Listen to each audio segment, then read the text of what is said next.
The ideas expressed in the following presentations are those of the speakers and do not necessarily reflect the views of ACI or its committees. ACI web sessions are recorded at ACI conventions or other concrete industry events and will be made available for viewing free of charge for 1 week. Thereafter, they will be archived on the ACI website or added to ACI's online CEU program, depending on their content.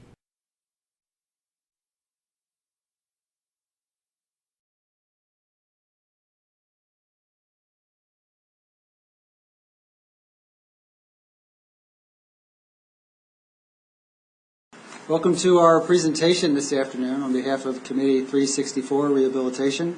We're glad to have you here for our presentation on our first of two presentations this afternoon on conservation of historic concrete. Conservation of concrete has become an ever more important part of the repair rehabilitation world of concrete. The world's got some very significant concrete structures out there that continue to deteriorate and age. I think you're all probably familiar with the intricacies of concrete rehabilitation and conservation, and it's ever more important when we deal with these really rich historical structures. The presentations this afternoon will show you some very detailed facets of different ways to evaluate these structures and just to be sensitive to their historic nature. And so we're going to start our first presentation off on rehabilitation of the Rainbow Bridge. It's going to be given by David Whitmore. David is a Vice President of Vector Corrosion Technologies in Winnipeg, Canada. David's been involved in a lot of corrosion protection type systems for a number of years, for at least 27 years as a full-time employee of Vector. He actually began work in this line of business when he was in school. He told me he started out in 1981 repairing concrete structures, so he's got quite an extensive background in this, and so with that I'll turn it over to David. Thank you, Dave. All right, the presentation this afternoon is about the rehabilitation of the Rainbow Bridge, and my name's Dave Whitmore, and it's a pleasure to be here. We'll start just with a picture of the bridge. This is a picture of the Rainbow Bridge taken during the phase when the consultant was doing investigation on the condition of the structure, the consultant in the Department of Transportation. It's a historic structure. It was built in 1933. It's in the Cascade Mountains in Idaho, and it was built as a Depression-era make-work project during that time frame. So just a little bit of background. It was built in 1933. It's on the National Register of Historic Places. It's a designated landmark in the state of Idaho. And the project objectives were essentially twofold. One was to improve the safety rating for the bridge, and that particularly related to the barriers of the bridge, which did not meet anywhere close to current codes, and also to perform a historical restoration in the sense that they wanted to preserve as much of the existing structure as possible. So just to give you a few pictures of the condition prior to repairs. This is a picture just showing a section of the parapet of the bridge. You can see there's a fair amount of obvious visual damage, and if you get right up close to the concrete and take a look at it close up, it's far worse than it looks from these kind of pictures. Underneath, there were some significant areas of very localized damage, particularly around the joints because of leaking bridge deck joints, chloride contaminated water coming down for years at the joint locations were also another area of concern. And the final area of concern was essentially the reinforced concrete arch. And although the arch was in pretty good condition, it had some localized concrete repairs on it. It was significantly chloride contaminated, and since it's the main structural member, the DOT really wanted to focus to make sure that they dealt with the corrosion issue and extended the life of the structure. So I'll just walk through and show what was done for the different areas. This photograph shows the solution that was chosen by the DOT, well, essentially was suggested by the design consultant, and the DOT adopted. and that was to remove and replace the existing parapets on the bridge. The conclusion was that they were too far deteriorated to effectively rehabilitate, and even if they did, it wouldn't meet code in terms of being an effective crash barrier, and so they removed them. And so this picture shows the guys essentially cutting them off, and then localized chipping was done there. So after they were cut, they were essentially lifted out in their entirety. The rail replacement was one of the three main aspects of the job, and they wanted to match the geometry, they wanted to match the color. They did it all using precast segments. The main limitation for this aspect of the work was really traffic and time frame. The bridge was kept open during the whole scope of the work. There's no alternate routes here in the mountains, and so they limited the bridge to one lane traffic during certain hours, essentially on the week during the week, and had it open during the weekend because that's when more of the tourist type traffic is there. So the idea was that they'd cut off and remove a section and have it completely replaced by the end of the week. They did that section by section. They did that using precast sections. This is a picture of one of the sections being formed. It's upside down. The bottom of the rail is actually the rebar cage that's at the top, and it was formed out of styrofoam to get the shape that they wanted. They spent a lot of time to try and match the concrete color, the composition of the aggregate color. They did something that I'd never seen before, and that was, I'm not really, quite honestly, in the historical business, but they made all these test batches, and they actually cut the samples in half to take a look at what the color would look like when at 10, 20 years, sometime in the future, when the aggregate would become exposed. And so you can see different colors of cement, but also different aggregates that were part of the test batches that they worked from. Once they were precast and the section was cut off, they were hauled in by truck. They were hoisted and set in place.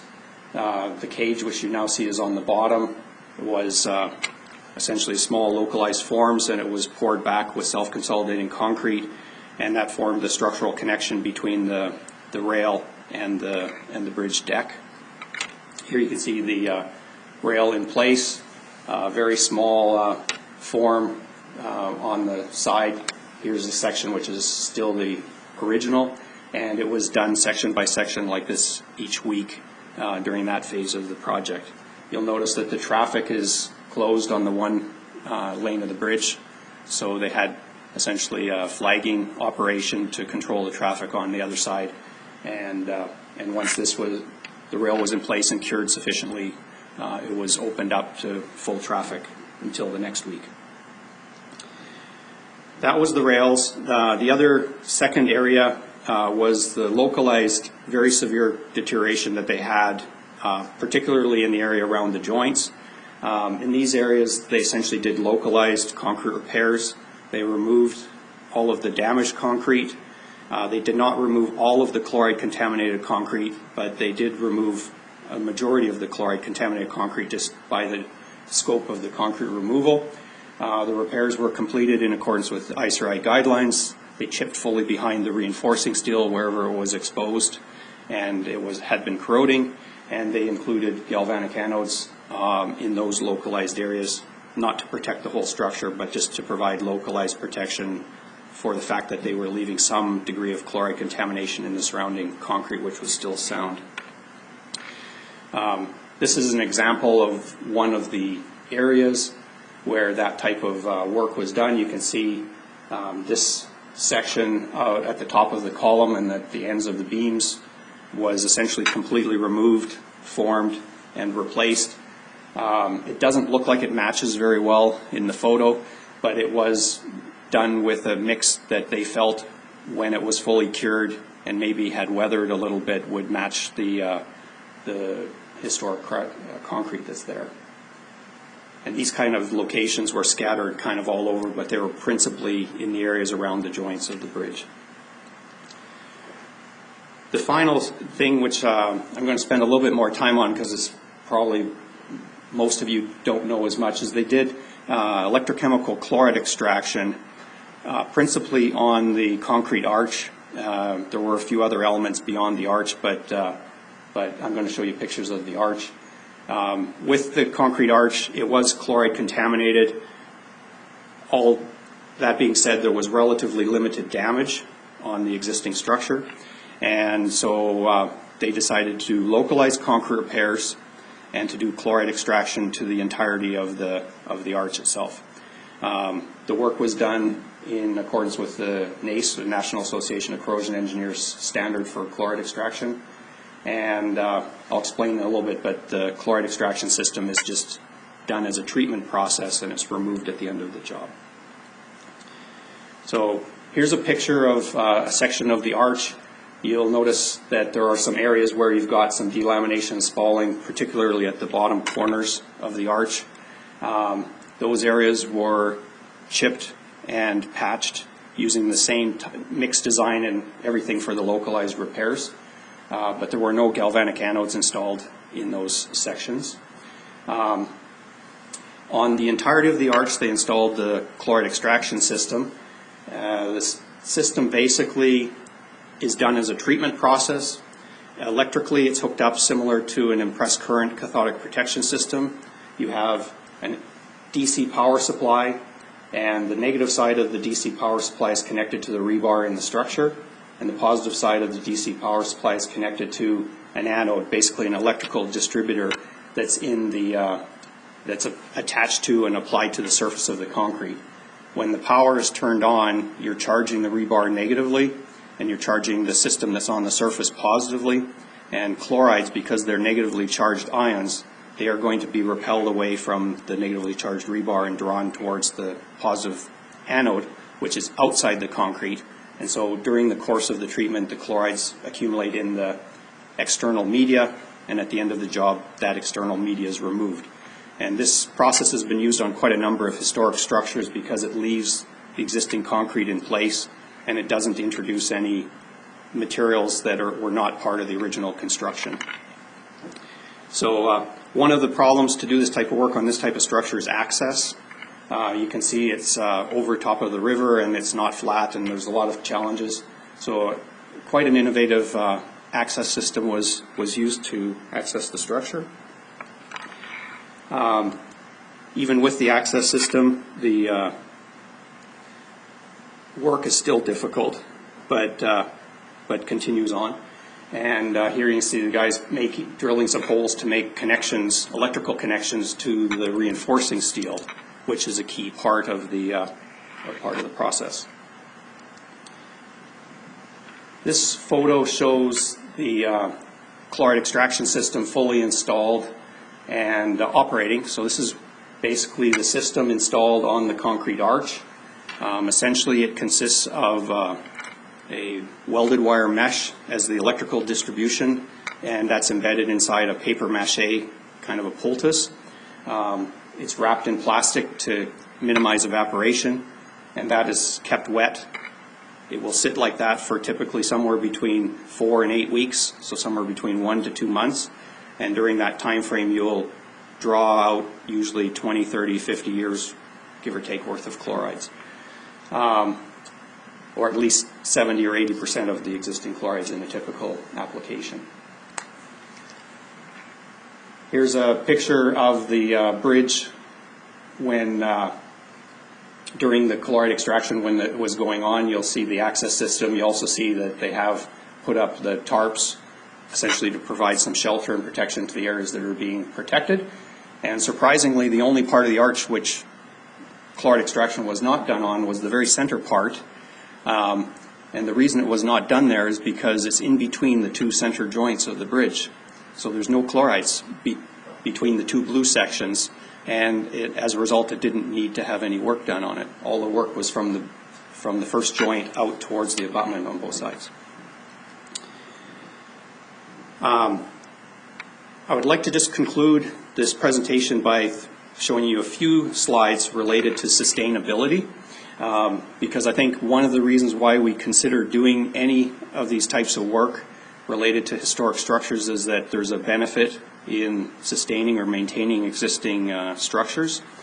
And I just want to show you a very, very simplistic way that we can take a look at this, we can quantify it, and we can use this either to compare between options, or we can use it to put some quantification to the benefit of maintaining or preserving existing structures.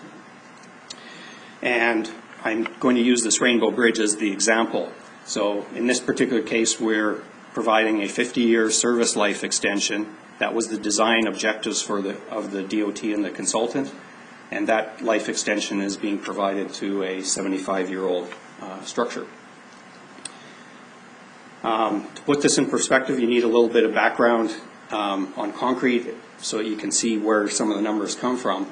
And so I'll just go through this quickly. Concrete is a very widely used material. It's the most widely used man-made building product in the world. Worldwide, we manufacture about 6 billion tons of concrete per year. It's about 4 billion cubic meters, and it's roughly 1 ton of concrete for every human that's alive every year. We can look at the environmental impact of that amount, making that amount of concrete in a number of ways, and just for simplicity purposes here, I'm going to focus just on carbon footprint, CO2 production. To make 6 billion tons of concrete releases roughly 1.5 billion tons of CO2 per year, which is a lot. We also generate and release a lot of waste heat into the environment through production of these materials. And the total annual thermal pollution from concrete production is about 8 billion gigajoules, which is a meaningless number. It's just a huge, huge amount of heat.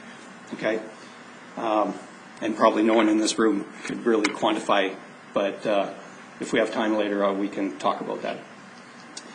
Despite this, concrete is very beneficial material from an environmental point of view if we can have it last a long time.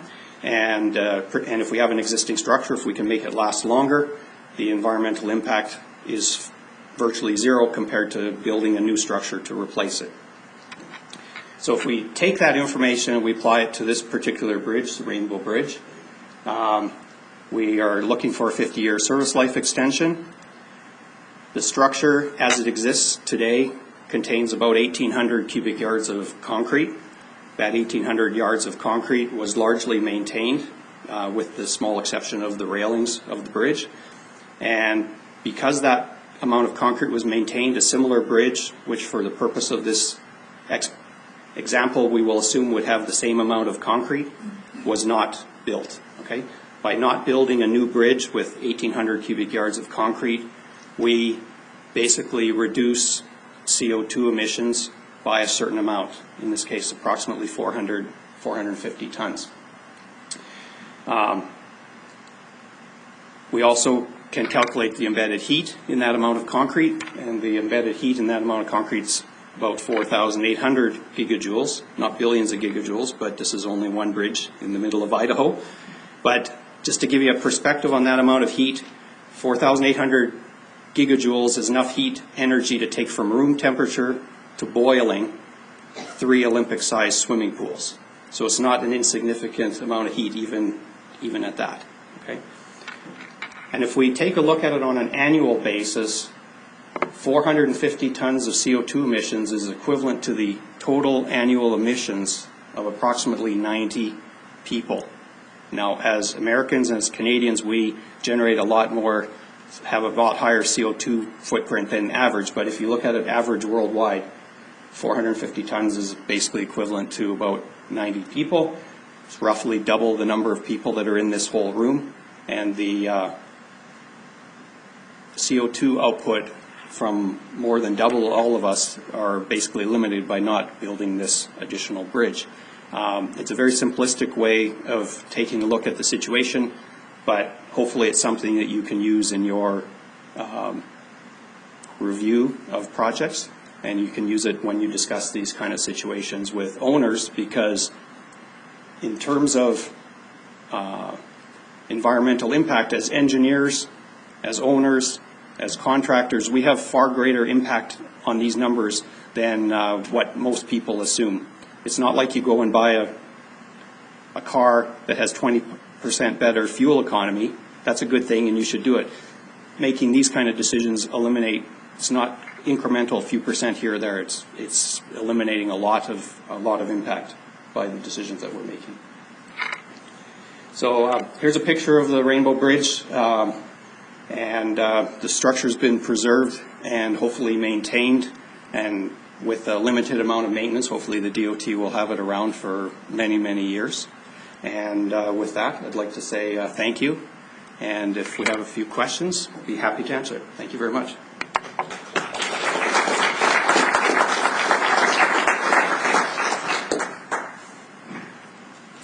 Yes, sir. How long did it take the crew, once the access was set up, to install that corrosion extraction system? So the question was, how long did it take the crew to install the chloride extraction system after the access was installed? A few weeks, less than a month. All of that work happened basically in the summer. So access was installed. The system was installed. It ran for, I think, somewhere between 6 and 8 weeks in this particular case, and then it was removed. And all of that was done during the summer months. And I'm curious how they make the electrical connection to the existing reinforcement steel. So the question is how they make the connections to the existing reinforcing steel. There's two basic methods that are used. If you are in an area where you're doing a concrete repair, then you can make an electrical connection directly to the exposed rebar in the repair area, and you basically run a wire from the rebar out of the concrete prior to pouring the concrete back in place. If you're in an area where there's no concrete repair, you can chip out and make a connection, but more typically what we do is we will locate the rebar with a rebar locator. We will drill a hole down to the rebar to actually hit the rebar, and we have an electrical connector, essentially a mechanical connector that you drop into that drilled hole, and you hit it essentially with a hammer, and you set that connector in the bottom of a drilled hole. So we make a blind, like a connection in a drilled hole that's down to the rebar. That's done to minimize damage, like amount of patching you need to do later on. Yeah. Great. Yes? Is there a way to design a structure to further down the road be able to use chloride when extraction without harming the structure? Okay. So the question is, are there things you can do in the design stage to make a structure suitable for chloride extraction in the future? And I'd say the main thing would be to have electrical continuity of the reinforcing steel, the reinforcing steel electrically connected inside the structure. That's normally not a problem if you're using normal rebar like black steel with current codes. You've got more than enough rebar and more than enough connections to have interconnection between the steel, but you can run into problem if you use epoxy coated rebar. It's typically problematic for connection, and some very old structures, particularly structures that were designed as one-way structures and there's not very much or maybe no transverse reinforcement, you can have electrical continuity issues in some of those old structures, but generally if it's conventionally reinforced, then you won't have a problem. Yeah. You just have to come to the mic. Yeah, chloride extraction technique, does it polarize the reinforcement at all? Oh, absolutely. Yeah, you are polarizing the rebar very, very significantly. If you're familiar with polarization, like when you're doing cathodic protection work, you're going to be polarizing the steel during the treatment process probably somewhere between 10 and 100 times more while the system is installed and running. Once the current is turned off, the structure is going to depolarize, and so after it's turned off, that polarization is going to disappear. But while it's operating, because it's running at a higher current, it's going to be more highly polarized than what you would typically see in a cathodically protected structure. The intent at the end is that it's passive. So at the end, and it depolarizes, you should have very passive potentials. Yes? David, I was wondering, your 50-year extension of service life, did that assume the expansion joints would be kept up? Yeah, no, exactly. There's probably a lot of assumptions in there, but that was design mandate for the consultant. It was CH2M Hill was the consultant on this particular job, and it was part of their mandate from Idaho DOT. Yeah, I wouldn't. Number one, the existing joints were replaced, completely replaced, and they would probably be the key weak link that either needs to be maintained or replaced maybe at some point in the future. We've done 2 or 3 other jobs kind of similar to this where, you know, deck joint replacement has been part of the solution, and those kind of areas are probably going to need to be maintained. They're not going to last for 50 years without maintenance. That's for sure.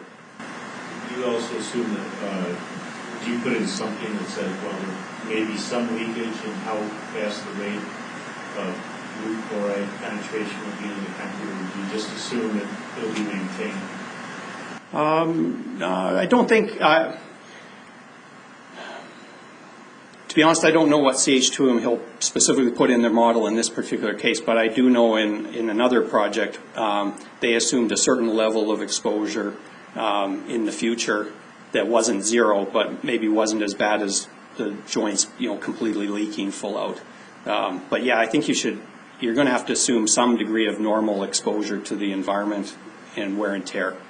A number of other structures like this that have been treated after the chloride extraction has been done either with silane sealer or an actual elastomeric coating. They didn't want to use an elastomeric coating here because of the appearance issue. But a lot of, you know, I know of 2 other jobs like this where they did silane sealer as part of the protection side of things after it was done. Yeah. Thank you very much. Thank you, David.